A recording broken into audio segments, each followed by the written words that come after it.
ஈரோடு கிழக்கு தொகுதி இடைத்தேர்தல் பிரச்சாரம் தீவிரமாக நடைபெற்று வருகிறது.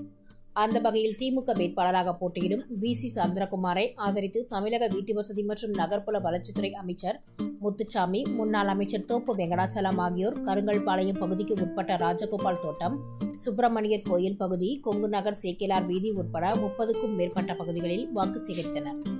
அப்போது சுமார் 1 கிலோமீட்டர் தூரத்திற்கு அணிவகுத்து நின்ற பெண்கள் ஆரத்தி எடுத்து அவர்களை வரவேற்றனர். அவர்களிடம் பேசிய அமைச்சர் முத்துசாமி, தமிழக அரசு செயல்படுத்தியுள்ள காலை உணவு திட்டம், மக்களை தேடி மருத்துவம், தொழிற்கல்வி பயிலும் அரசு பள்ளி மாணவர்களுக்கு 7.5% இட ஒதுக்கீடு திட்டம் போன்றவற்றை விளக்கி கூறி வாக்கு சேகரித்தார். பிரச்சாரத்தின் போது திமுக மற்றும் கூட்டணி கட்சி நிர்வாகிகள் பலரும் கலந்து கொண்டனர்.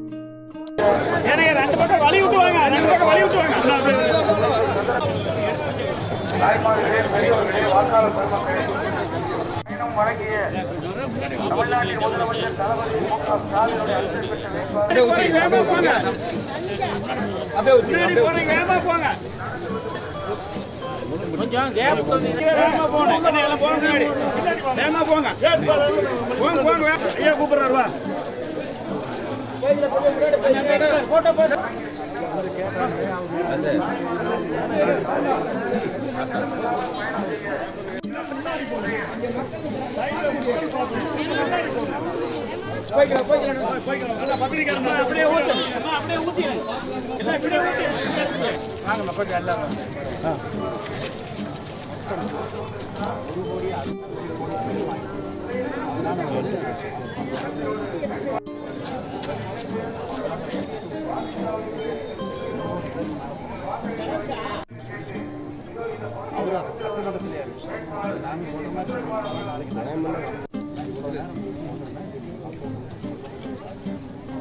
முன்னாடி போங்க.